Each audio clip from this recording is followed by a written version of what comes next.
Pour connaître nos droits et les faire valoir, informons-nous sur conseilnational.fr. Un lundi au soleil, c'est chose rare en février. Et en oiseau de bon augure, je vais m'appuyer sur ces dires pour annoncer que harmonie, vibration, musique ne sont pas loin. Si les beaux jours arrivent, sachez que la démocratie aussi.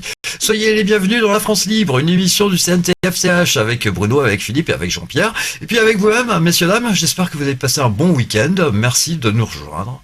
Bonsoir. Avec plaisir. Bonsoir et bonjour à tous et à toutes. Bonsoir à tous et à toutes. Je vais prendre la parole pour commencer.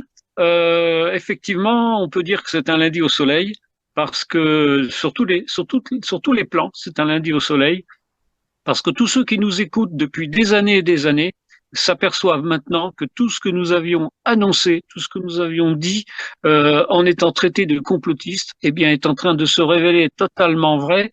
Et en plus, on a des gens comme Donald Trump et son vice-président et Elon Musk qui ne se gênent plus pour le dire carrément. D'ailleurs, ça sera tout à l'heure une partie du sujet de l'émission. Donc, je voudrais dire à tous ceux qui nous écoutent que finalement, c'est toujours ceux qu'on appelle des complotistes qui finissent par avoir raison, et on voit un petit peu comment ça se passe au niveau de la communauté européenne actuellement, où tous les dirigeants actuels commencent à avoir un peu la trouille parce que leur suprématie sur le peuple, qu'ils méprisent depuis si longtemps, est en train de s'effondrer. Je voudrais citer ne serait-ce qu'une anecdote. Il semblerait que notre cher président commence un petit peu lui aussi à avoir une certaine trouille parce qu'il vient de vendre sa maison au Touquet, en plus pour un prix excessif de 3,7 millions, alors qu'elle en vaut beaucoup moins. Bon, il a trouvé un riche copain qui lui achète sa maison parce que je pense qu'il doit avoir pas très loin de l'Élysée un hélicoptère prêt à s'envoler le jour où le peuple va vraiment se réveiller. Voilà ce que je voulais dire pour commencer. Je vous passe la parole. Une exfiltration serait dans l'air. Bien, c'est intéressant. Alors, on va parler de l'actualité. Elle est chaude, l'actualité. C'est l'actualité en images et on se retrouve juste après. Devo confermare una cosa, che Macron è molto pericoloso, non solo pericoloso e non solo per la Francia, ma per l'Europa intera. L'Italia è a pari merito. On m'a dit de faire Pélé, gros physique, si chat, faut que ça pète, si chat en boîte, faut que ça pète, si je bois, faut que ça pète, vodka ou jack, faut que ça pète, ouais si chat, faut que ça pète.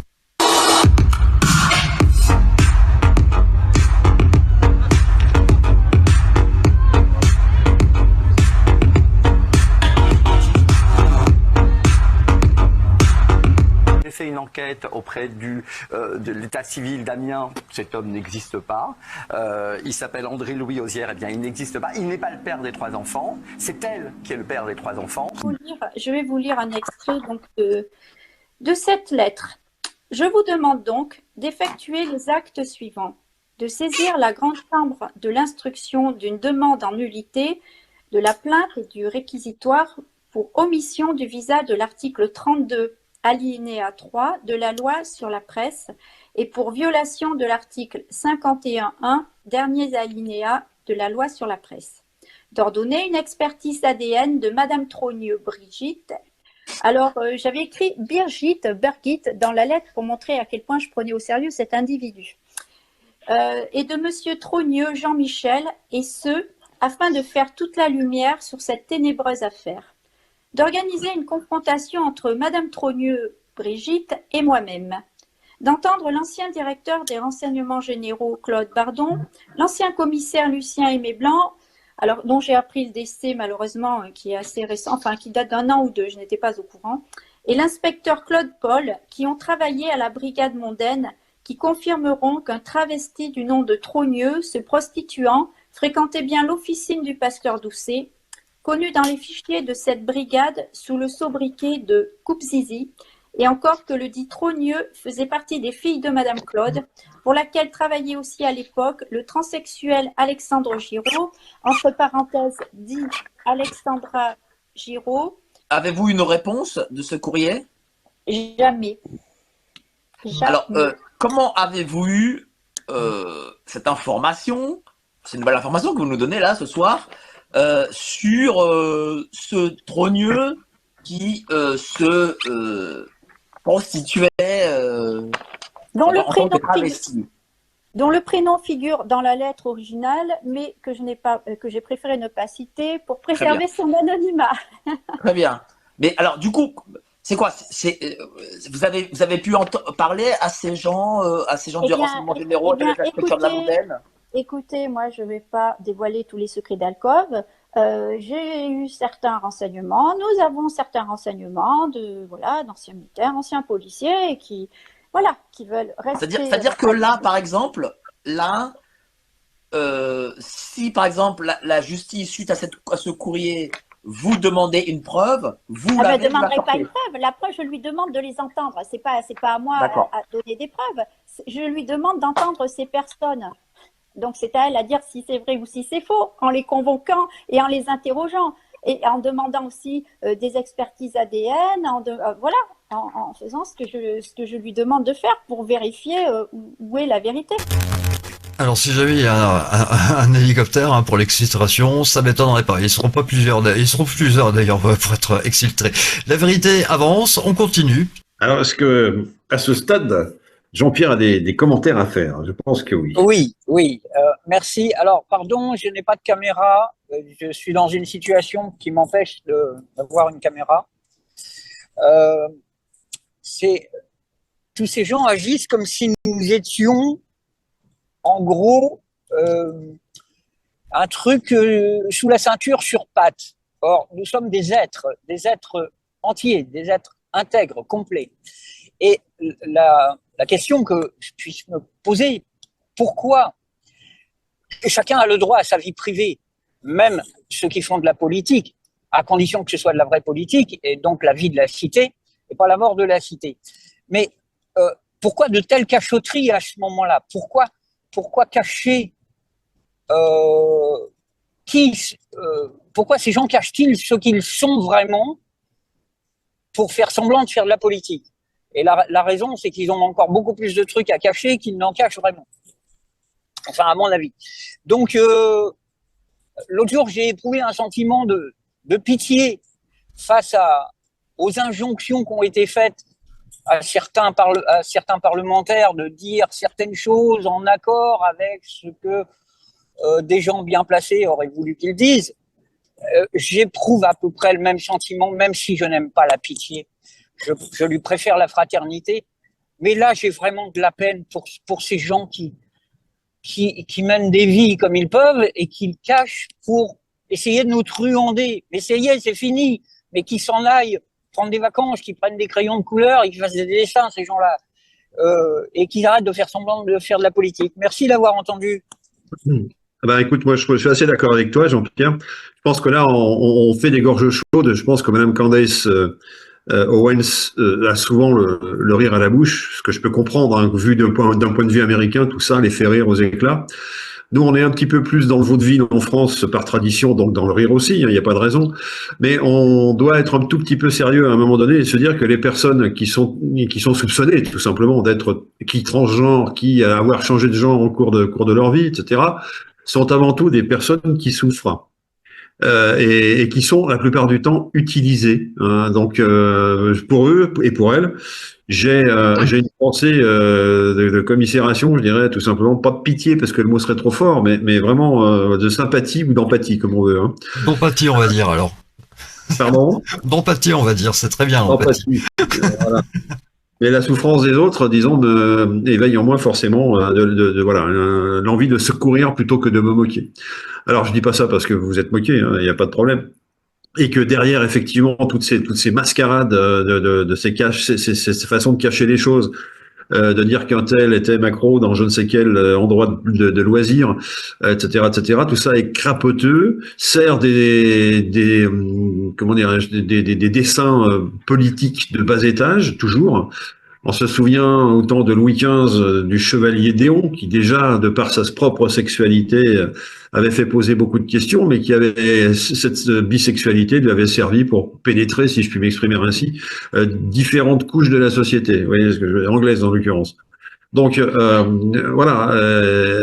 que je voulais dire dans un premier temps, et puis peut-être changer de sujet, enchaîner avec d'autres. On a parlé tout à l'heure de Monsieur Vance, qui est le vice-président des États-Unis d'Amérique. Mais avant de développer, je voudrais simplement, si Sylvain en est d'accord, qu'on introduise décidément le sujet de ce soir. Alors évidemment, comme j'ai dit tout à l'heure, l'actualité est bouillante, c'est de là aussi. Nous allons effectivement parler d'actualité ce soir avec la visite de Vance à Munich, précisément. Voilà. Alors oui, Sylvain. Alors moi, je vais dire quelque chose donc avec un petit peu d'humour parce que Philippe, tu parles d'introduction, tu parles de pénétration. Je sais pas si tu fais exprès, mais bon, sans Évidemment non, commentaire. mais la vie Voilà. est faite de telle manière qu'on ne peut pas éviter certains mots, n'est-ce pas?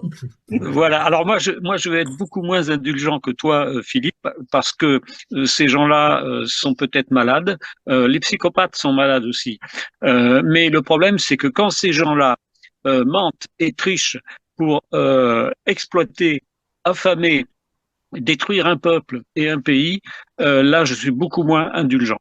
Ces gens-là feraient mieux de rester où ils sont et de laisser le peuple gouverner soi-même son pays, parce que c'est absolument lamentable de voir ce qui se passe.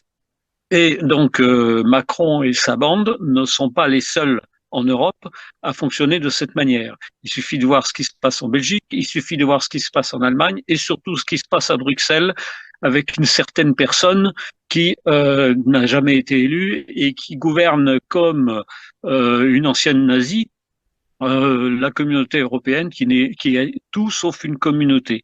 Donc je suis beaucoup moins indulgent. Tous ces gens-là sont des malades, eh bien ils devraient se trouver dans des hôpitaux psychiatriques et pas à la tête d'un pays.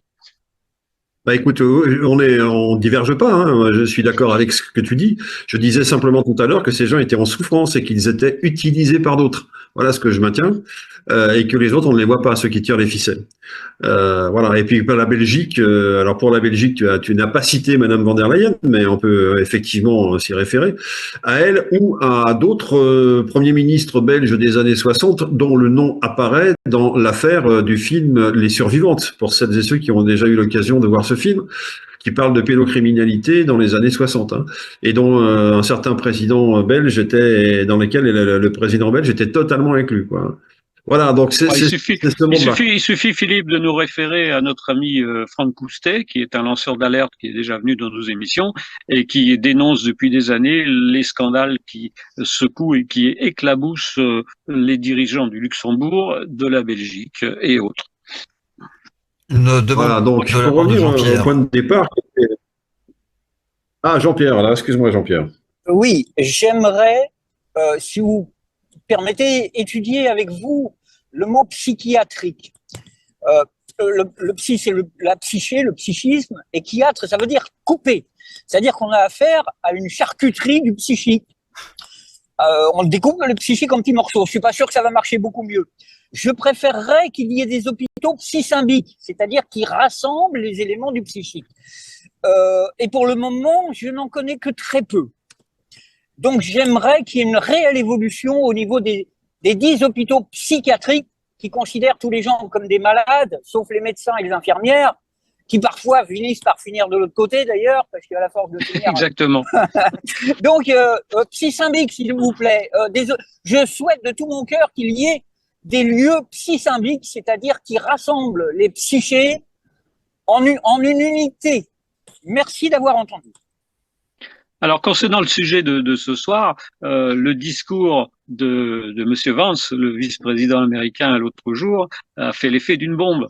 Alors évidemment, tous les gens qui font partie de la cabale et de l'oligarchie ont crié et ont prétendu à l'insulte, alors qu'en fait, si on écoute bien son discours, il n'a fait que dire la vérité d'une manière posée, d'une manière correcte, d'une manière, je dirais même aimable, parce qu'il a même tendu une perche, mais il a simplement dit que les Américains ne comprennent pas pourquoi l'Europe, qui est le berceau des libertés, et donc, comme nous le dit si souvent, la démocratie étant née en Europe, en Grèce, il y a 2500 ans, eh bien que l'Europe ne respecte plus la démocratie, que l'Europe bafoue les droits des peuples, et que les gens qui gouvernent les pays européens sont totalement méprisants vis-à-vis de leur peuple.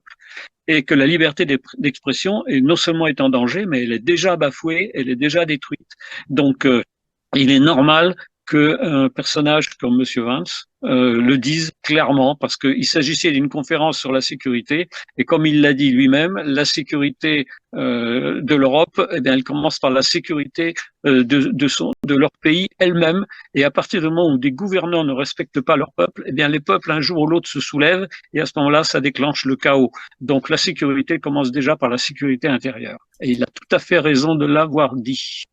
Alors, je pense qu'il y a un sujet qu'il a abordé très clairement, ou qu'il a sous-entendu en tout cas, c'est la fameuse élection en Roumanie de monsieur Georgescu qui a été annulée parce que ce monsieur s'est retiré du jeu, et parce qu'on l'a aussi aidé à se retirer du jeu dans la mesure où on l'a accusé clairement d'être dans les petits papiers de la Russie, vous voyez ce que je veux dire, c'est-à-dire qu'il devrait son élection à la Russie. C'est en tout cas ce qui a été avancé sans preuve, et suite à quoi monsieur Georgescu a préféré donner sa démission et se relancer dans de prochaines élections qui sont prévues pour le mois de mai prochain. Alors ce que retient monsieur Vance de cette aventure, c'est que c'est surtout le fait qu'on ait invalidé cette élection sans raison valable. Et là aussi, il y a un danger sur la liberté, sur la démocratie, sur le comportement démocratique de tous les pays, etc. Tout ça parce que effectivement, monsieur Georgescu n'est pas un russophile particulièrement russophile, mais se rend compte qu'il n'y a aucun intérêt pour les Européens en général et pour la Roumanie en particulier à se couper de la relation avec la Russie. Et d'ailleurs, j'en viens à faire une parenthèse importante sur ce point précis, c'est-à-dire que le Danemark, souvenez-vous, le Danemark, je rappelle qu'il est à la fois le propriétaire du Groenland et à la fois c'est sur son territoire maritime qu'a eu lieu l'explosion de Nord Stream 2. Tout le monde se souvient de ce que c'est que Nord Stream 2, c'est ce tube de gaz, ce pipeline de gaz qui a explosé et qui a privé la majeure partie de l'Europe d'un approvisionnement de gaz russe à un prix tout à fait correct, et alors que maintenant on est obligé d'aller le chercher à l'autre bout de la planète à des prix qui sont beaucoup moins corrects. Donc depuis cet accident qui a été vu comme un incident, mais qui est en fait tout simplement un sabotage et dont on sait l'origine, figurez-vous que un ministre danois a donné l'autorisation à une société filiale de Gazprom qui appartient à la Russie de procéder à une maintenance, à une opération de maintenance, c'est-à-dire une réparation tout simplement, de Nord Stream 2 en l'occurrence.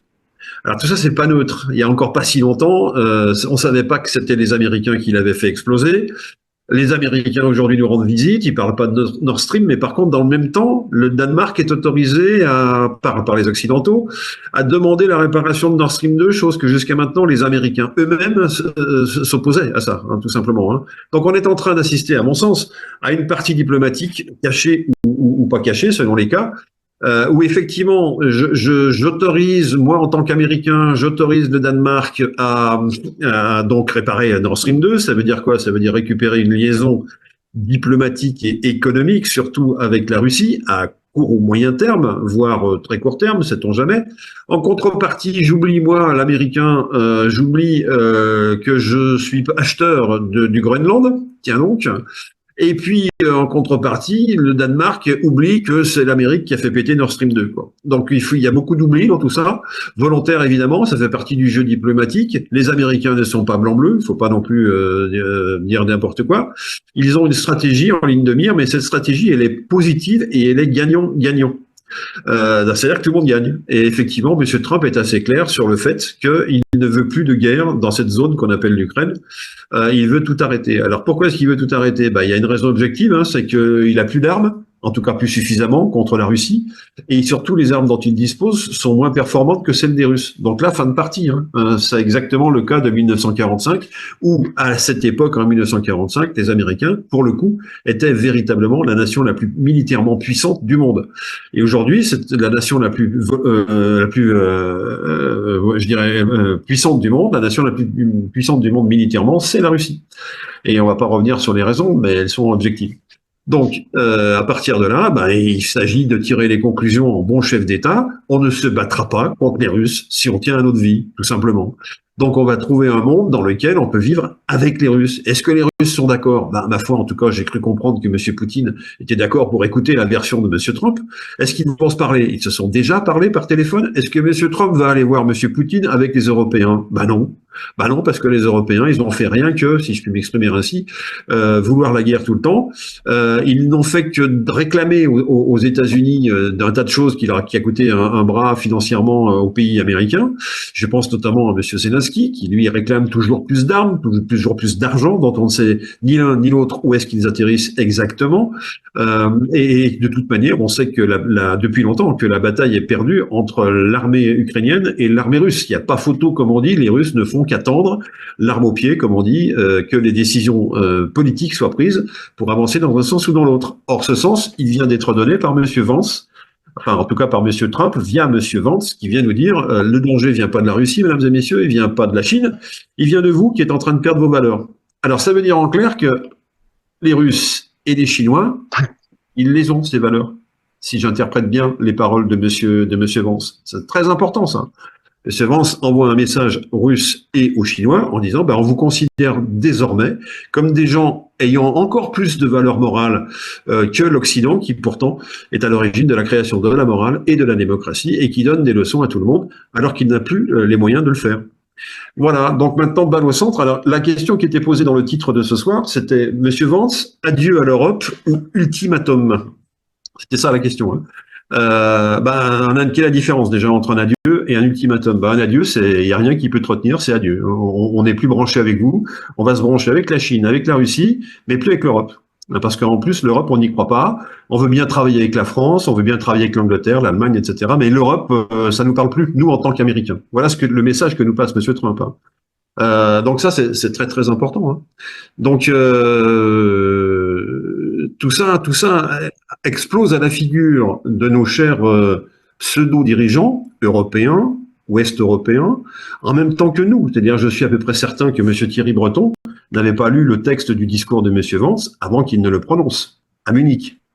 Et ils sont tous tombés de l'arbre, tous ces gens. Hein. Et donc, ça a fait courir tout le monde dans tous les sens.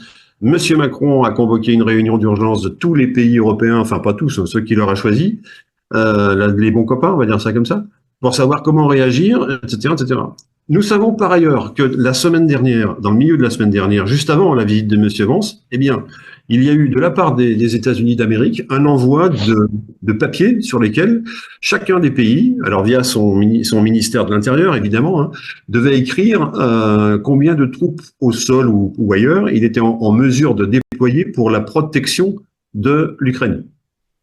Alors là, on a vraiment l'impression qu'avec ce questionnaire, c'est vous voulez vous battre contre les Russes, mais combien de vous on va vous faire prendre conscience tout de suite sur le papier de la petite taille que vous êtes par rapport aux Russes. Vous n'avez même pas été capable de faire la somme des puissances, ce que faisait très bien Staline, par exemple, hein, quand on lui disait attention, il faut tenir compte avec la religion, etc. Et il répondait le pape, combien de divisions, point d'interrogation. Bah, c'est ça. Aujourd'hui, on est dans un pragmatisme forcené où M. Trump, qui comprend très bien ce langage-là, il touche les épaules par terre. Il dit oui, on a perdu, on va négocier avec les Russes, mais pas dans les pires conditions, on va négocier dans les meilleures conditions pour aller vers un monde de paix et non plus un monde de guerre. Personnellement, j'adhère. Jean-Pierre. Oui, je veux bien, pardon, j'avais coupé le micro. J'ai entendu un mot qui m'a beaucoup plu et donc je vais vous donner mon interprétation exacte. Adieu. Ça veut dire très exactement, je te remets à Dieu. Je m'en remets à Dieu. Et donc, ça correspond à peu près à Inch'Allah. C'est-à-dire, ça n'est pas je ne veux plus jamais te revoir.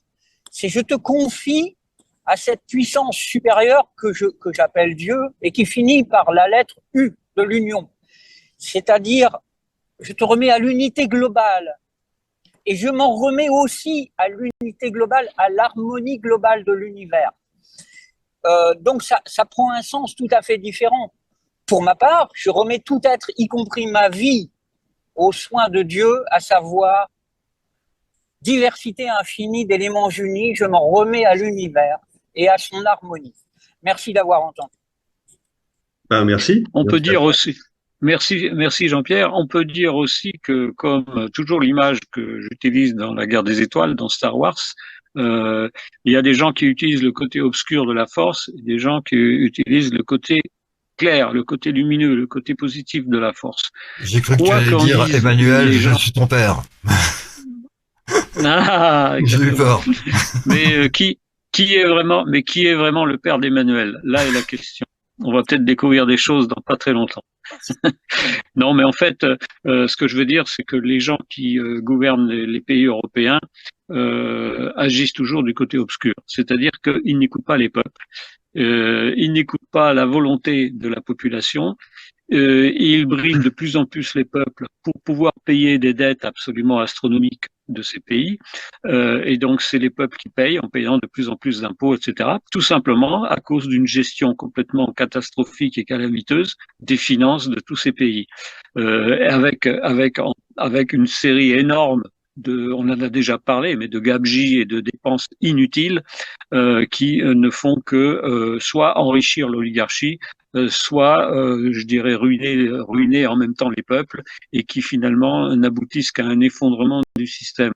Donc, à côté de ça, on a des gens qui sont peut-être pas des saints, comme les Américains et les Russes, qui ne sont pas non plus des grandes démocraties, si je prends la Russie et la Chine, mais comme me disait un Chinois que je connais, en Chine, ils ont été très clairs. On ne touche pas à la politique, par contre, on peut faire fortune, on peut s'enrichir comme on veut, on ne sera pas embêté. Et ce que veulent les Américains, c'est le commerce. Ils veulent que les affaires tournent.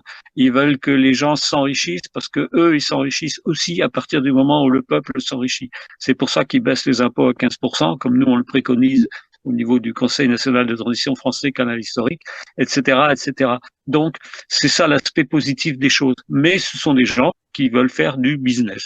Point final. Et ça, il faut pas se faire des illusions. Donc nous, si on veut que nos pays se redressent, notamment la France, eh bien, il faut compter sur nous et faire la même chose que fait Trump pour les États-Unis, pour la France. Et ce sont les Français qui doivent redresser leur pays sans réclamer sans arrêt une aide venue de l'extérieur. Nous tous. Alors, est-ce que Monsieur Vance le temps de placer les dernières balles, je vous en prie. Voilà, juste pour conclure, tout à l'heure, je vais parler de adieu à l'Europe ou bien un ultimatum. Un ultimatum, ça ouvre une possibilité. Hein. Si vous faites ça, il se passe ça. Si vous faites autrement, il va se passer autre chose. Est-ce qu'il y a un ultimatum? Ben, je pense que peut-être. J'en sais rien du tout.